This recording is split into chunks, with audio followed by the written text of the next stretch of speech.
Do me this favor. Shut the up. When you win, you get to say what you want to. You guys lost because y'all stupid. I mean, are you visiting another Hitler? Is that what you're saying? That's exactly what I'm saying. I said the 1930s in Germany. Oh, yes. There's no question. I consider her someone who is likely a Russian asset.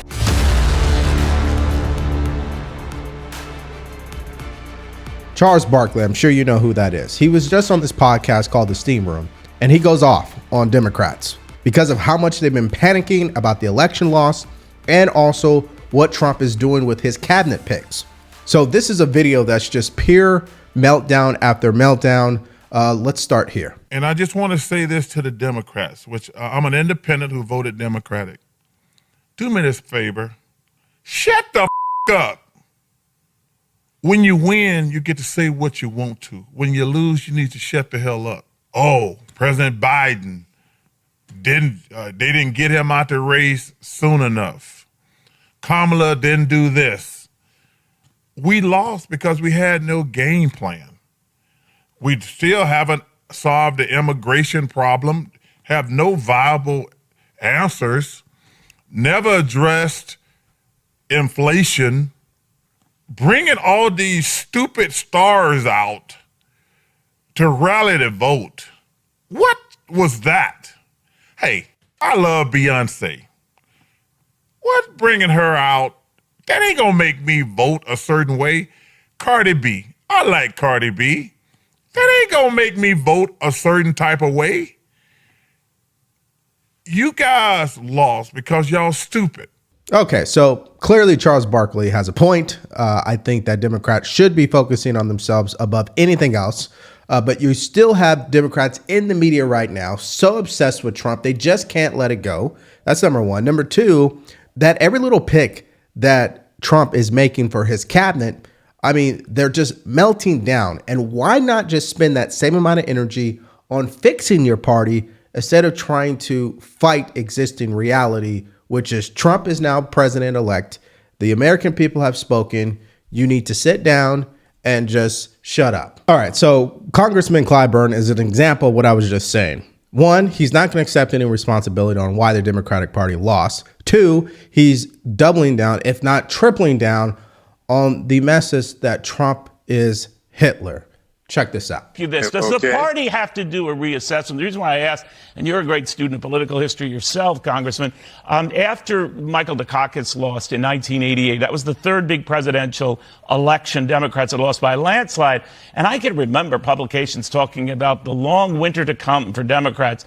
4 years later, along comes someone like a Bill Clinton to rewrite the book on that and the math. And he challenged the more liberal establishment, went after people like Sister Soldier, iconic figures in the Democratic Party. And the next thing you know, he's president of the United States. Do you need a candidate or a position that moderates, that doesn't seem as liberal? Well, you said along came Bill Clinton. Along came, who was it? I guess it may have been Ronald Reagan that went the opposite way from what had previously been the case. Fair enough. These things happen. The swings are there. We go from left to right in this country. We go from right back left in this country. And I always say, well, whether the pendulum is going from left to right or right to left, it always passes through the middle. And so it seems to me we camp out twice as much time in the middle as we do in the right or left. Now, the country is going lurching back to the right. I hope it's not going as far right as that which happened in Germany in the 1930s. But you may remember I forewarned way back in 2018 that I saw this coming. I've studied history all of my life. I mean, since being a preteen, I've been enamored with this country's history. And I can tell you what I said back in 2018 on another network is now coming to pass. People chastised me for saying it at that time, but now they're seeing it. Well, how are we seeing it? He's not president yet. I mean, are you visiting another Hitler? Is that what you're saying? That's exactly what I'm saying. I said the 1930s in Germany. Yes, you did. And, of course, and we can go to Mussolini in Italy. These things. So you don't think that's a little hyperbolic? No, you may think so. Okay. I'll tell you what's hyperbolic is asking the Senate to approve all your nominees without any vetting. That's what's hyperbolic. And if the Senate were to do that, it would be ceding everything that this country is built upon. The checks and balances that have been in this country from its very beginning. All right. So Trump asking the Senate to do recess appointments is within the constitutional right for him to do that. I mean, he's not doing anything that's breaking the law. Any other president, they've done it. There's a history of presidents doing it. So that is not hyperbolic. OK, now saying that Trump is Hitler and people who support him are Nazis, like the Democrats have been doing, and claiming all these other labels that they placed upon conservatives. Yeah, that is hyperbolic for sure. Now, just maybe he should take Charles Barkley's advice, right? And I guess can it, but okay, whatever. Now, if you guys are getting value from this video, please like, share, and subscribe to this channel. If you want to support us further, go to the link in the description below, shop the merch store, or you can buy us a cup of coffee. Now, speaking of someone being hyperbolic, listen to this congresswoman, how she reacts to Tulsi Gabbard being nominated for Director of National Intelligence. Tulsi Gabbard is someone who has met with war criminals, violated the Department of State's guidance, and secretly, clandestinely went to Syria and met with Assad, who gassed and attacked his own people with chemical weapons. She's considered to be essentially, by most assessments, a Russian asset, and would be the most. Is that how you dangerous... consider her? Is that what you consider her? Oh, yes. There's no question. I consider her someone who is likely a Russian asset, who would be as the DNI responsible for managing our entire intelligence community, hold all of our most significant intelligence information and secrets, and essentially would be a direct line to our enemies. And these people sound like they're still trying to win an election, right? Because politics is a nasty game, and they're going to say whatever they got to say to get votes. Does she not remember they just lost? She doesn't have to continue to be unhinged, but maybe this is who she really is. Okay, so this gets me to my main point. If she's a Russian asset, why is she not behind bars? Why haven't you interrogated her, right? Why did she serve in Congress? Don't you think there would have been a hearing either publicly or behind closed doors? Where is that at, right? Where's the investigation? I haven't seen it. So if you want to talk about who's being hyperbolic, who needs to focus on their own party, who clearly is still unhinged and they're not listening to voters, it's a great example of that. Okay, so someone else who literally almost passed out when having to talk about these nominations from Trump is this rumor going around that Kash Patel will be the new FBI director. Let's just say Van Jones didn't take it very well. And Van, your thoughts on a Kash Patel being considered for FBI director? I mean, it's a joke. I mean, it's just a joke. Where are the patriots? Where are America's patriots? You're now talking about people who are completely incompetent, who most American business owners wouldn't hire to run a taco stand, being put in charge of the FBI. America's government works. What problem are we trying to solve here? Go to any other country. You come back here, you're glad to be here because so much of what we put in place, our parents put in place, our grandparents put in place, works. You have to believe something that's not true, that somehow America is like falling apart and all these terrible people doing all these terrible things. What problem can you possibly solve by putting Kash Patel in charge of literally anything?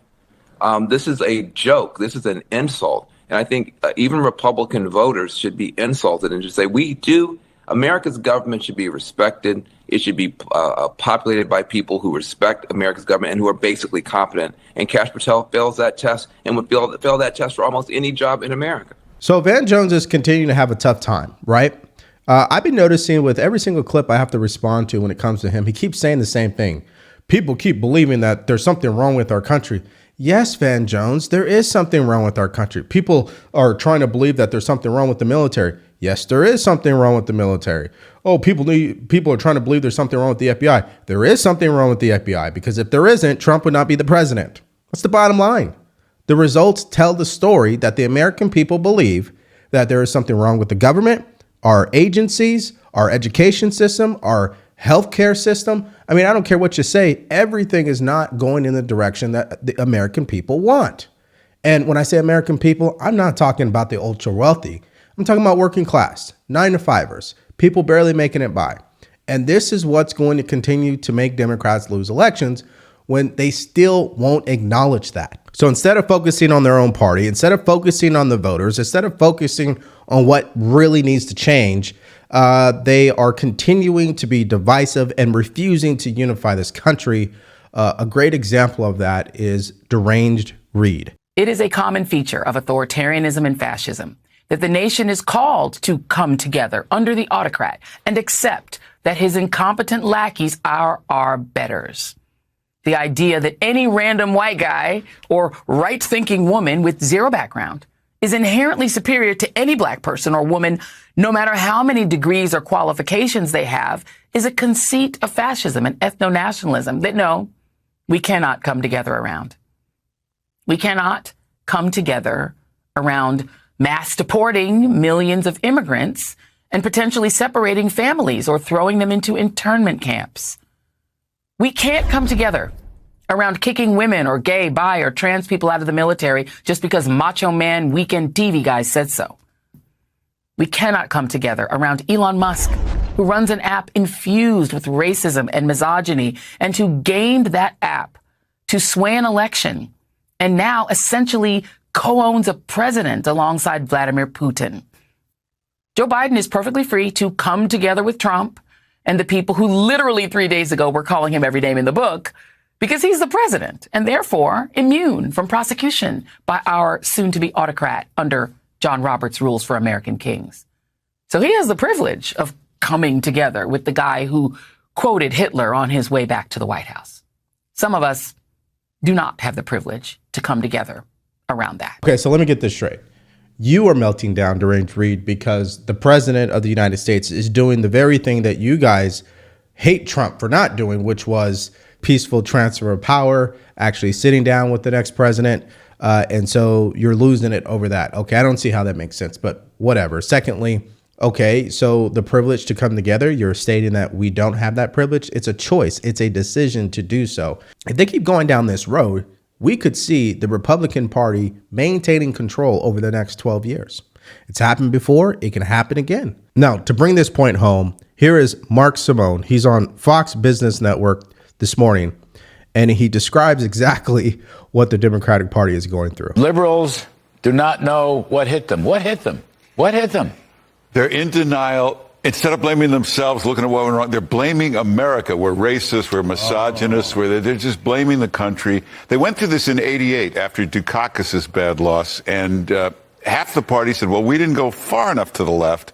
And then eventually the elders prevailed and took them back to the center. But right now they're still in denial. You know, they're yelling about Tom Homan, how evil, awful. This is what Trump campaigned on. Majority of voters, every poll, they want the border closed. This guy's the best border closer in history. He's exactly who you want. They just don't understand what happened. Here's my question for you. Do you agree with Charles Barkley? Do you really believe the best advice to give the Democratic Party is just shut up and sit down, right? And do some reflection. If you agree with that, let me know in the comment section below and why you think that is the best advice. Now, my answer is very clear. I believe that is the best advice because the only way you can change is by going within. You can't change on the outside. You got to change on the inside first, right? There has to be a paradigm shift, a culture shift. They have to shift their entire perception about where they stand with voters, what the future should really look like and how to get there. I don't think you can really do that unless you're open-minded, unless you're willing to kill off your old self, which is Nancy Pelosi's of the world, Chuck Schumer's of the world. That's why we're seeing someone like John Fetterman come out and he's starting to make some based statements about his own party. Here is an example of that. So John Fetterman says Democrats need to stop freaking out over everything that Trump does. This was just posted yesterday The Pennsylvania senator spoke to NBC News about what went wrong for his party in 2024 and how it should approach the future Trump administration. Okay, so part of Fetterman's broader post-election message for his party moving forward, he says Democrats can't get wrapped up in freaking out over every controversial move Trump makes, adding that has proven to be a losing formula for the party and its brand. He was speaking after Trump selected Matt Gaetz for Attorney General and RFK Jr. as Department of Health and Human Services. I've said this before. It's like clutch those pearls harder and scold louder, and that's not going to win.